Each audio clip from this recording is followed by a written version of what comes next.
Mesdames, Messieurs, amis téléspectateurs, bonjour. Le masque protecteur est là. Et grâce à ce masque protecteur, le 24 mai 2022, là, j'ai atteint 80 ans. Certes, le masque m'a protégé, mais aussi tous les conseils qui ont été prodigués par les autorités sanitaires que j'ai respectés à la lettre. Alors, je profite pour remercier tous les téléspectateurs qui m'ont envoyé des messages d'amitié à l'occasion de cet anniversaire. Et même ce connard, il y a un connard, vous savez, il faut prendre la vie comme elle est.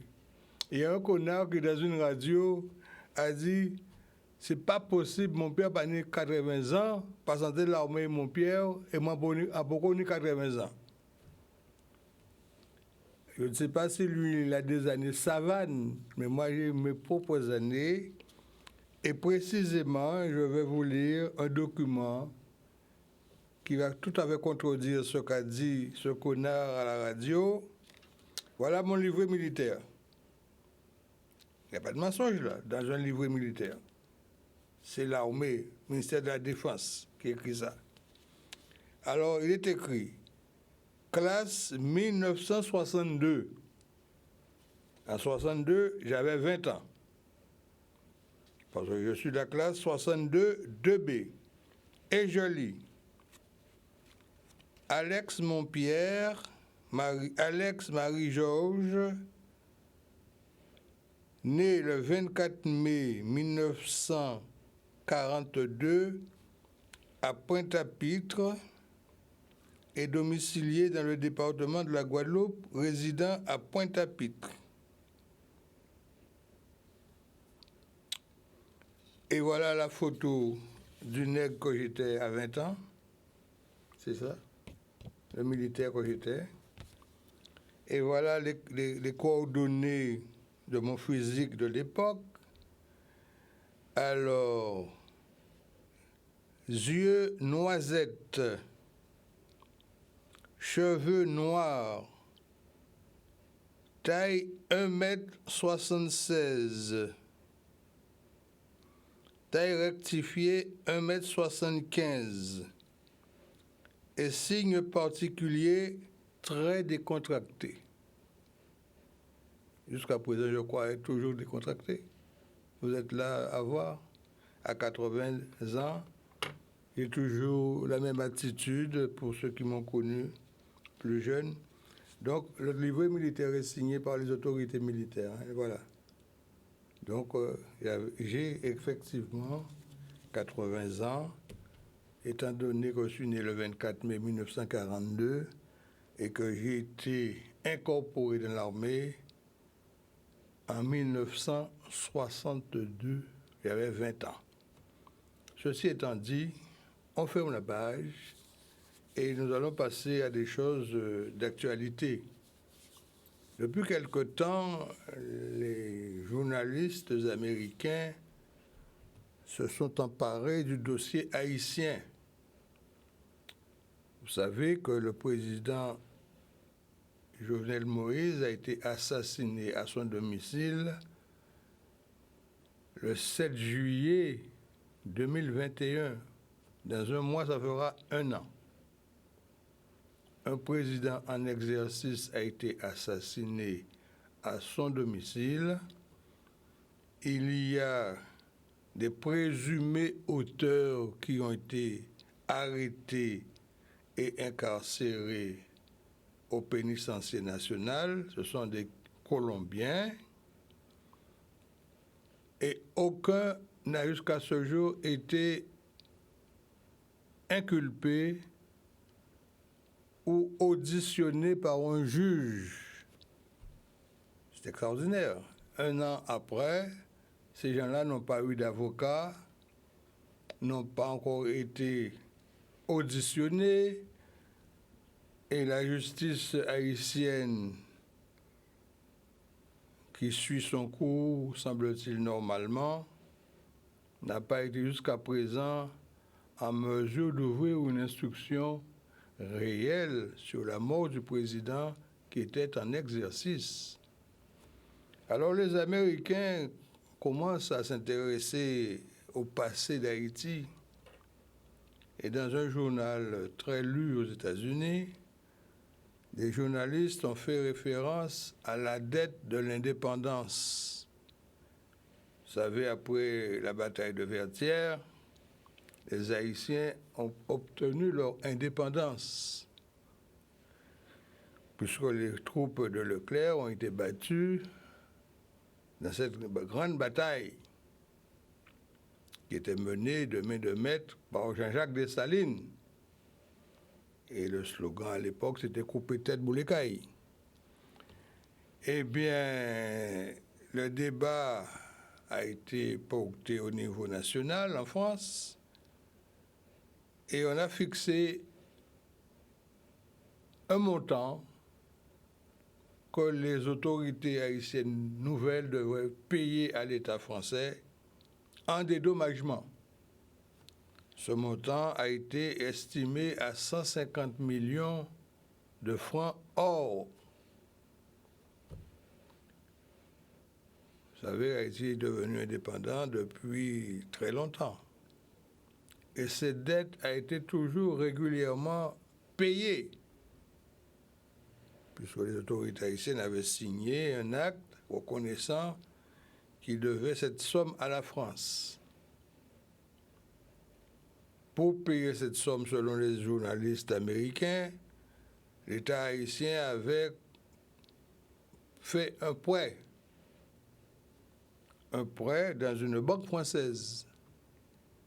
Et cette banque française prélevait effectivement les intérêts régulièrement du prêt, en payant les annuités. Et si je ne me trompe pas, c'est le président François Mitterrand qui a mis un terme au paiement de cette dette. À vérifier ce que je vous dis, mais il me semble que j'ai lu ça quelque part, que le président François Mitterrand avait décidé de surseoir au paiement de cette dette. L'a-t-il seulement suspendu? Je n'en sais rien, mais j'ai cru lire ça quelque part. Bon, à vérifier.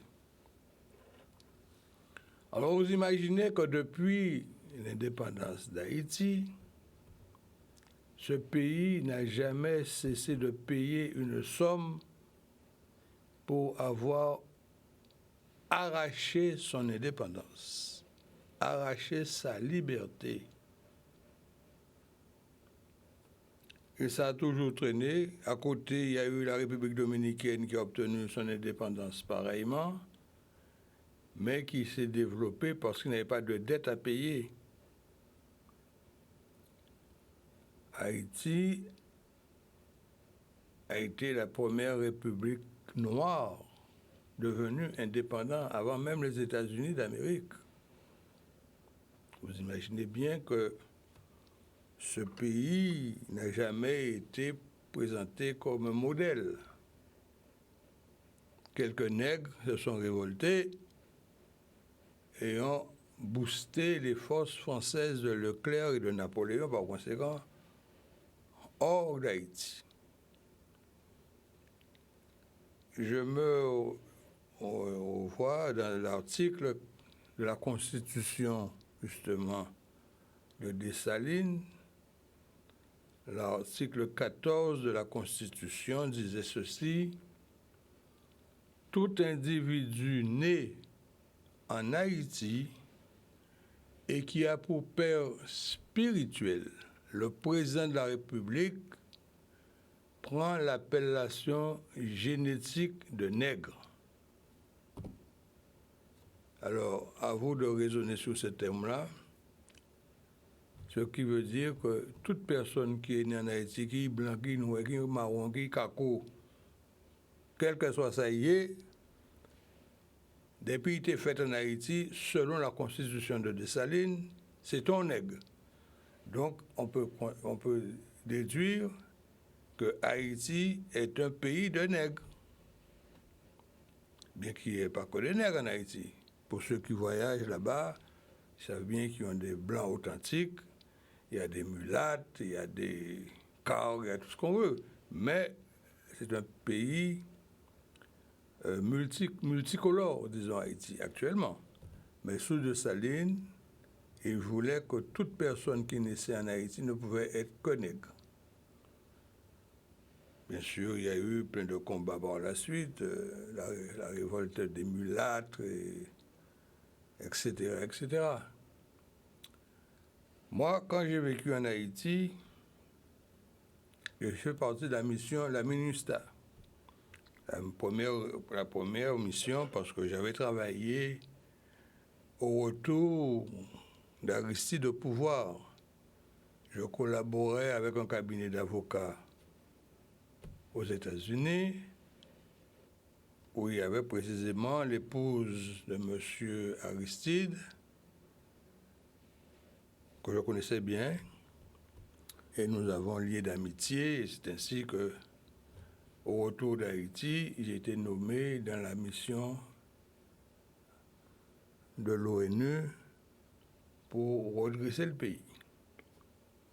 À cette occasion, j'ai eu notamment à superviser, entre autres, la construction du port de Jacmel, qui était financé par l'USAID, et on m'avait nommé comme étant le contrôleur des dépenses à l'époque de l'USAID sous ce dossier-là. J'ai également reçu du président Préval par la suite mandat pour gérer financièrement tout le développement de la vallée de Jacmel. Ce que j'ai pu faire avec mes modestes moyens, mais j'ai pu amener ceci à son terme puisque j'ai obtenu des financements internationaux et tout ça a été bien passé. Et quand j'ai été nommé à ce poste-là, j'ai reçu multiples propositions. Quand je dis multiples, des gens qui voulaient que je fasse avec eux des actes corrompus. J'ai résisté à tout cela. Et les gens qui sont actuellement considérés comme des oligarques en Haïti sont venus me voir me proposant, vous l'avez compris, des enveloppes, mais comme ils n'étaient pas venus en Haïti pour cela, et je me suis contenté des sommes qui m'étaient données officiellement par les autorités de l'USAID dans le cadre de ma mission, et j'ai accompli ma mission en toute correction, comme on peut dire. Si aujourd'hui, je peux entrer aux États-Unis sans aucun problème, je n'ai pas besoin de visa pour aller aux États-Unis, je vous le dis en passant, puisque le président Carter m'avait fait passer comme étant un citoyen d'honneur. J'ai le courrier, je peux vous le montrer quand vous le souhaitez, je peux l'amener ici même. Faisait de moi un citoyen d'honneur des États-Unis d'Amérique. Cependant, il y a un problème qui me préoccupe en ce moment. C'est l'artiste, je ne parle pas du président, hein, je parle de l'artiste Sweet Mickey. Sweet Mickey est résident aux États-Unis d'Amérique. Il a une carte de résident, comme de nombreuses personnes. C'est un artiste. Il devait donner un concert à Miami. Le concert a été interdit. Il devait donner un autre concert au Canada. Le concert a été interdit.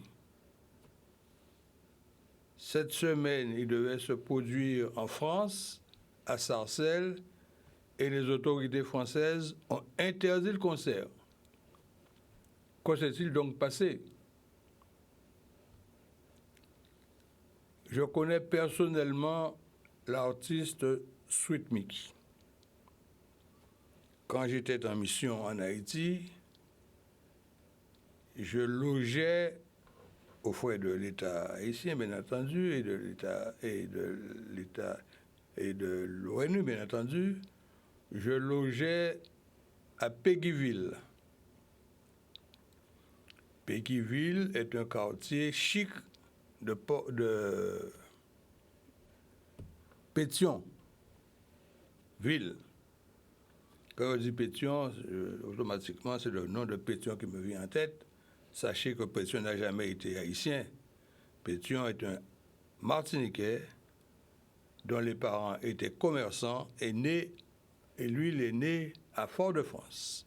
C'est un général qui a été faire la guerre avec les indépendantistes haïtiens et on l'a honoré en donnant à la ville Pétionville en hommage à l'aide militaire qu'il a apportée pour obtenir l'indépendance du pays. Alors retenez que Pétion n'est jamais haïtien, Pétion est un Martiniquais, tout comme Delgrès a été un colonel martiniquais. Alors, j'habitais donc à Péguiville. Il y avait une villa confortable, bien entendu, c'était payé par l'ONU. Et j'avais fait venir, mes enfants venaient régulièrement en vacances, mon épouse également. Et on organisait chez moi des soirées avec les amis de mes enfants. Et Sweet Mickey faisait partie des amis de mes enfants. Il donnait des soirées, il faisait des petits manger, machin, bitaillot. Et mon épouse et moi, nous nous retirions dans notre chambre. On fermait ça à clé pour ne pas être dérangés par les sons. Et ces enfants-là restaient à s'amuser. Aux environs de 2 heures du matin, ils partaient. Donc j'ai connu Sweet Mickey, alias Martelly, comme artiste. Quel fut mon étonnement d'apprendre qu'il était candidat à la présidence de la République d'Haïti. J'étais étonné, mais pas plus. Il est devenu président, alors là, c'était vraiment la grande surprise.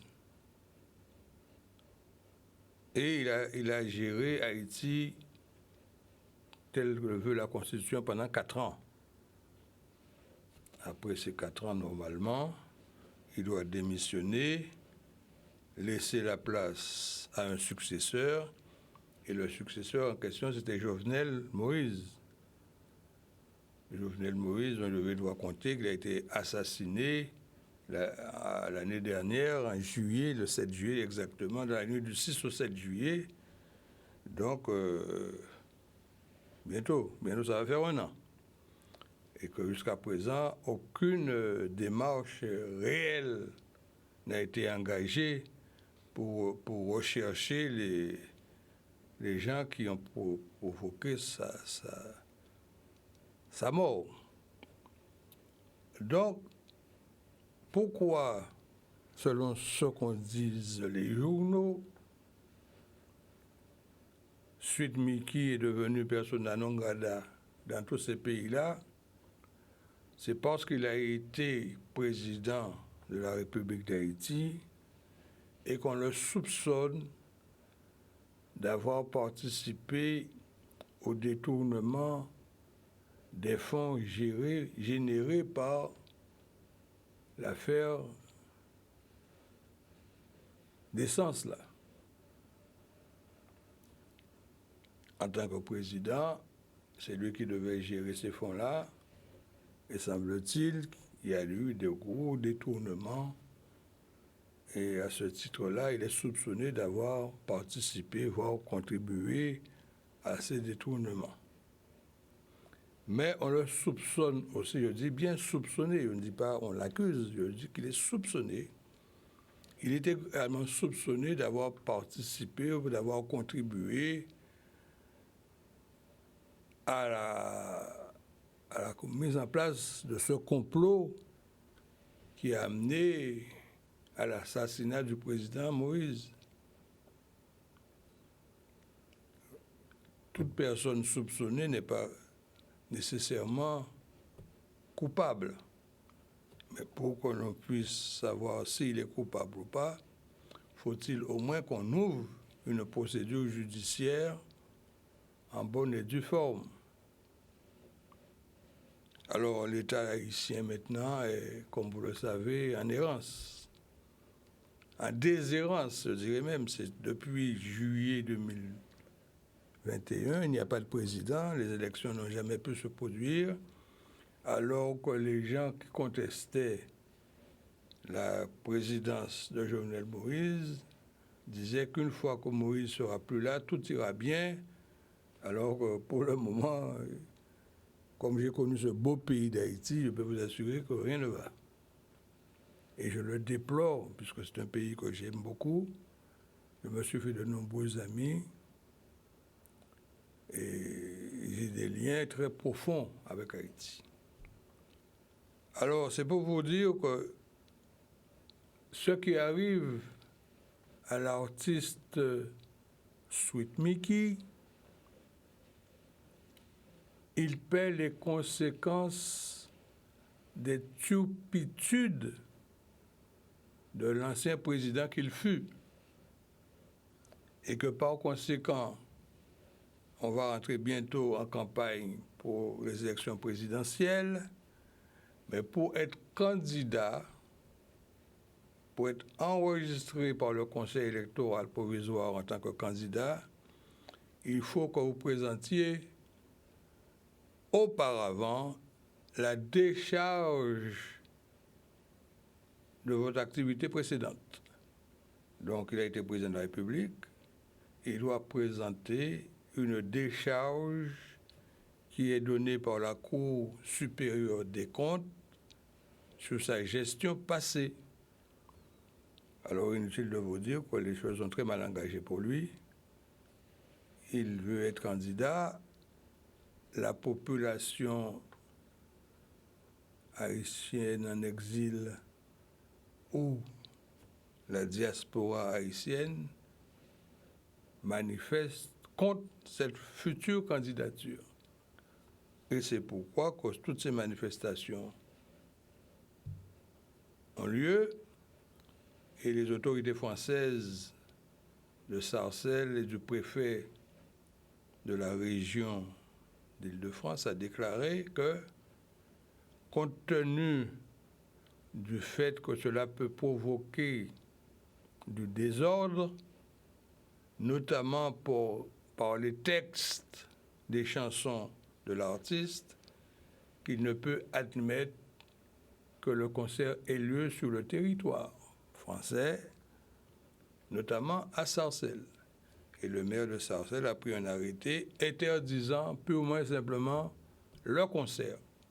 Voilà ce qui arrive à notre ami Martelly, qui est venu en Guadeloupe, qui a donné un excellent concert d'ailleurs sur le territoire des Abîmes, au stade des Abîmes. Et j'avais personnellement fait une intervention auprès du maire des Abîmes pour lui délivrer la médaille d'honneur de la ville des Abîmes, ce qui fut fait. Alors je n'ai aucune animosité vis-à-vis ni de l'artiste, ni de l'ancien président, mais c'est le peuple haïtien qui décide.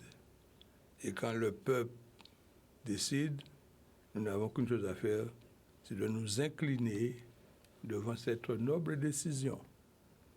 Voilà ce que je voulais vous dire, messieurs, mesdames. Aujourd'hui, nous entrons nous-mêmes en campagne électorale. Nous avons quelques amis qui sont candidats, bien entendu, mais moi j'ai un devoir de réserve vis-à-vis de la télévision. Donc je me garderai de faire la promotion de tel ou tel candidat. Ce n'est pas mon rôle et je reste bien entendu respectueux de la loi. Comme je l'ai déjà dit ici, je suis un magistrat à temps partagé et j'ai prêté serment devant le premier président de la Cour d'appel de Basse-Terre et je dois en tout point, en tout lieu, respecter la loi. Ceci étant dit, je vous souhaite de passer un bon week-end. Le soleil frappe, comme vous pouvez le constater, 32 degrés, c'est déjà beaucoup. Et nous risquons d'avoir une campagne cyclonique agitée. Bon week-end à vous tous. Toujours porter le masque, toujours respecter les règles préconisées par les autorités sanitaires. et j'espère vous retrouver samedi prochain en bonne santé dans le cadre du Forum libéral. À samedi prochain.